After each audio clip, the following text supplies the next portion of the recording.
بسم الله الرحمن الرحيم الحمد لله رب العالمين والصلاة والسلام على سيدنا ومولانا محمد وعلى آل سيدنا ومولانا محمد وبارك وسلم. اللهم ربنا أرنا الحق حقا وارزقنا اتباعه وأرنا الباطل باطلا وارزقنا اجتنابه. اللهم أرنا حقائق الأشياء كما هي. ربنا زدنا علما وعملا وإخلاصا يا رب العالمين. اللهم انصر أولياءك في مشارق الأرض ومغاربها. اللهم انصرهم على عدوك وعدوهم إنك على كل شيء قدير.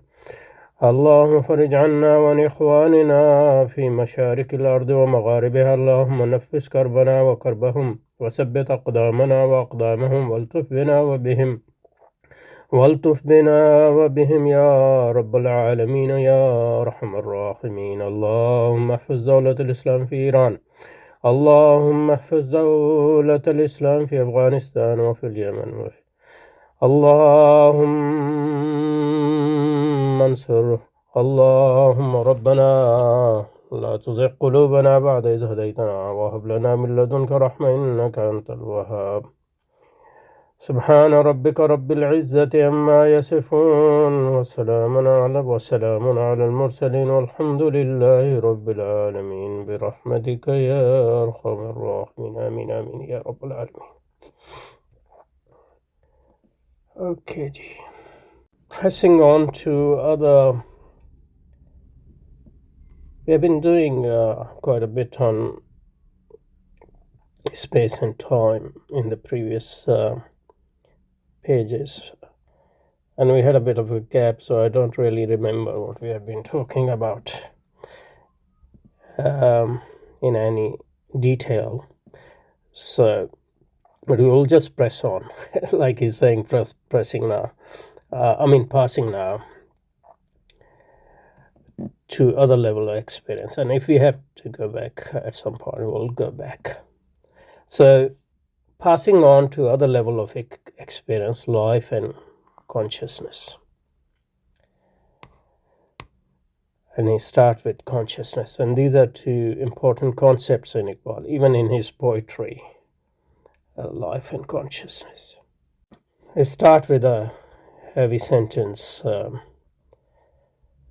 Consciousness may be defined as or imagined as a deflection from life. Deflection from life. He hasn't defined life yet.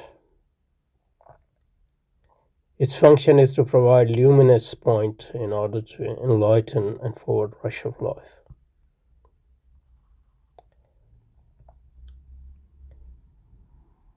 And probably by consciousness he means self-consciousness.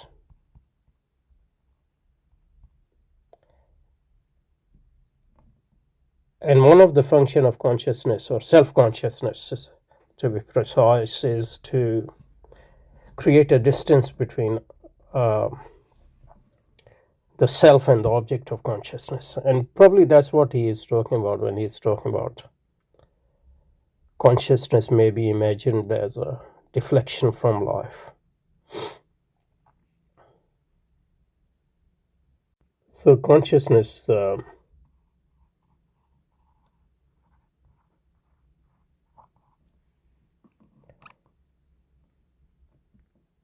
and as I said, probably he means self-consciousness here.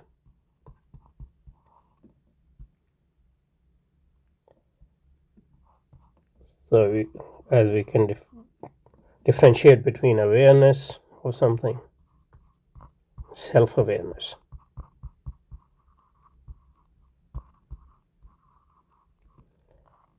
So what one of the functions of consciousness is to put a brake on what we are doing,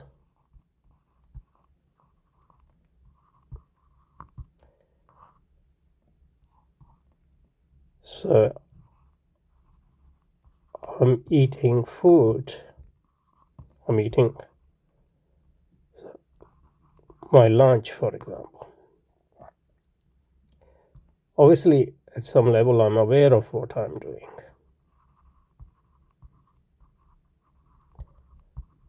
But if the whole experience become the object of my reflection, what am I doing right now? Then this become consciousness or self-consciousness.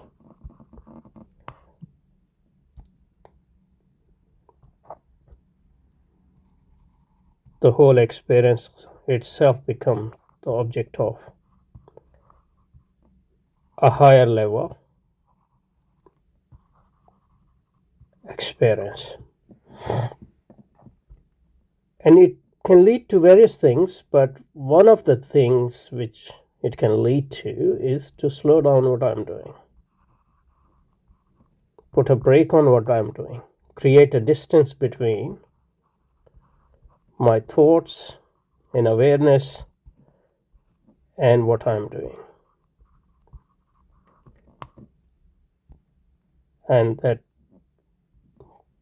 may lead to something different, or I can go back to what I was doing. But whatever the result, it does put a brake on what I'm doing or slow down what I'm doing, and may lead to my abandonment of me doing what I'm doing, questioning of what I'm doing, etc. Whether I should have lunch. I'm at work. It might lead to drowsiness, and I might feel heavy, so that might affect my work, etc. So I should either not have lunch at all or have something light, etc. So this is the function of consciousness. Creates distance between experience and the self.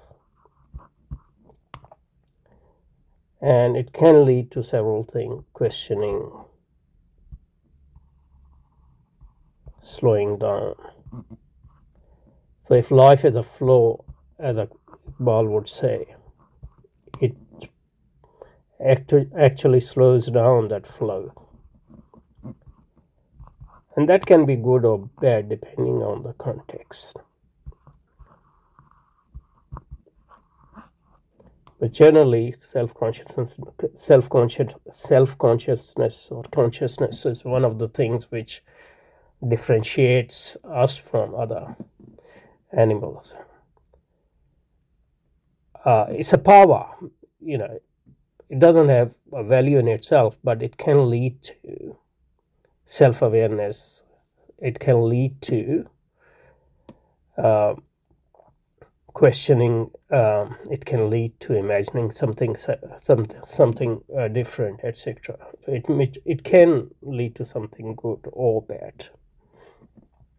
So in that sense, it is sort of a precondition of any values. So consciousness, now to other level of life and consciousness may be imagined as a deflection from life. Its function is to provide a luminous point to shine light on, in the way I just explained, in order to enlighten the forward rush of life. In forward rush of life is itself a conception of life, and in fact consciousness can question this very concept of life as well. It is a case of tension.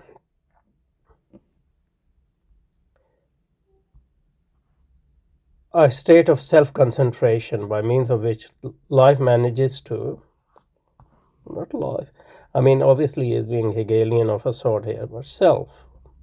It can be individual self. It can be collective self. But Allama Iqbal with Hegel believes in a cosmic self as well, so which is itself going through experiences. At least in this book, he does believe in that, so that will be included in that as well. So it is a case of attention, a state of self-concentration by means of which life manages to shut out all memories and associations which have no bearing on present action. So, I mean, when your experience become the object of your thought, then you can concentrate on something specific. You can bracket other things. You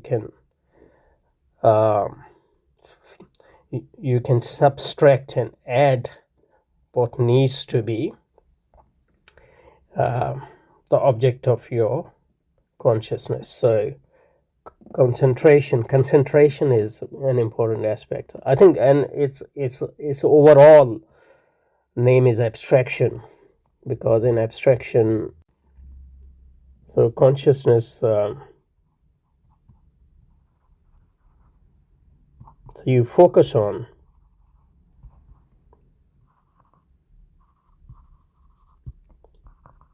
that's just an example what you are doing, the object of your experience.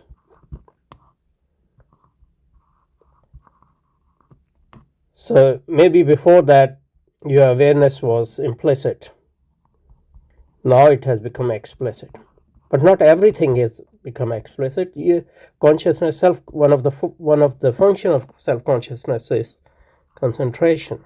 So you choose what you want to focus on, concentration and focus, and that involves abstraction. Abstraction means you include, you add and subtract what you want to focus on. And in that sense, it's an artificial thing, because you create a controlled experience in a way in which you bracket everything else and focus on this one thing. And the life and its flow, if there is, includes everything. So by focusing, you are deflecting the flow of life in that way. Okay, I think that much is. We just stop here. We'll just pick up again from there. This is a sort of preamble to the whole thing, I think. So next time we can just start from here again. Here, somewhere here. سبحانك اللهم وبحمدك نشهد أن لا إله إلا أنت نستغفرك ونتوب إليك. صلى وسلم على سيدنا محمد وعلى آل سيدنا محمد وبارك وسلم. سبحان ربك رب العزة عما يصفون وسلام على المرسلين والحمد لله رب العالمين برحمتك يا أرحم الراحمين آمين آمين.